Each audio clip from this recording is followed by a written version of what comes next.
مدینہ کی گرم ریت پر ایک نوجوان کی لاش پڑی تھی۔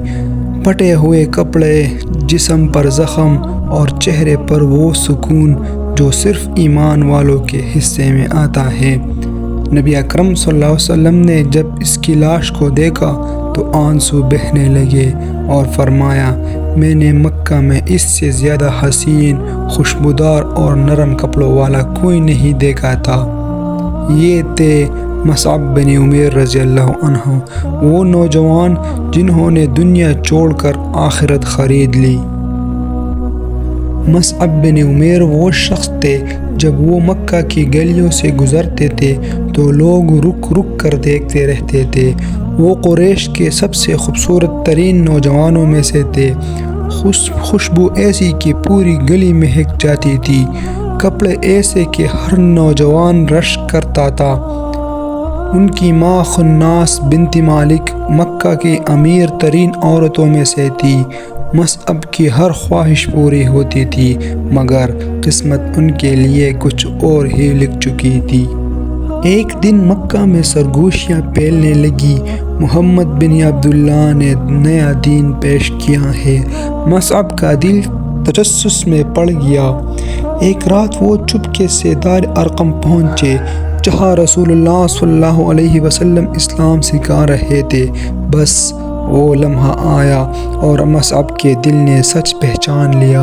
انہوں نے کلمہ پڑھا اور دنیا کی سب سے بڑی حقیقت دل میں اتار دی۔ جب ان کی ماں کو پتہ چلا کہ بیٹا محمد کے دین میں داخل ہو گیا ہے تو وہ غصے سے لرز اٹھی اور بولی، مصعب میں تمہارا سب کچھ چھین لوں گی۔ اور پھر واقعی ان کے کپڑے، دولت، گھر سب کچھ چھین لیا گیا۔ مصعب کو قید کر دیا گیا اور پھر بھوکے پیاسے ننگے پاؤں مکہ کی گلیوں میں نکال دیا گیا۔ لیکن ان کے ہونٹوں پر ایک ہی بات تھی، ماں میں نے سچ کو پہچان لیا ہے، اب میں اسے نہیں چھوڑ سکتا، چاہے کچھ بھی ہو جائے۔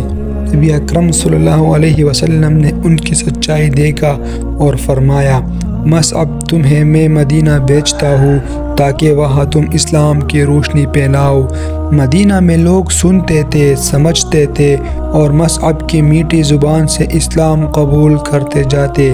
وہ مدینہ کے پہلے استاد بنے، پہلے داعی اور وہ شخص جن کی محنت سے مدینہ اسلام کا مرکز بنا۔ غزوہ بدر میں بھی وہ صف اول میں کھڑے رہے۔ اور پھر آیا غزوہ احد۔ مصعب کے ہاتھ میں اسلام کا جھنڈا تھا۔ جب دشمنوں نے نبی اکرم صلی اللہ علیہ وسلم پر حملہ کیا تو انہوں نے نبی کی حفاظت کے لیے خود کو ڈال بنا دیا۔ ایک تیر آیا، ایک وار ہوا، ان کا دایاں ہاتھ کٹ گیا، انہوں نے بایاں ہاتھ بڑھا دیا، وہ بھی کٹ گیا تو جھنڈا اپنے سینے سے لگا دیا اور کہا، میں محمد صلی اللہ علیہ وسلم سے وعدہ کیا ہے کہ یہ جھنڈا نہیں گرے گا، اور اسلام کا پرچم خون میں بہہ گیا۔ جب جنگ ختم ہوئی، نبی اکرم صلی اللہ علیہ وسلم ان کے لاش کے پاس آئے۔ ان کے پاس کفن کے لیے صرف ایک کپڑا تھا۔ جب چہرہ ڈھک دیتے تو پاؤں ننگے ہو جاتے، اور اگر پاؤں ڈھک دیتے تو چہرہ کھل جاتا۔ نبی اکرم صلی اللہ علیہ وسلم نے فرمایا، دنیا نے تم سے منہ موڑ لیا لیکن جنت نے تمہارا استقبال کر لیا۔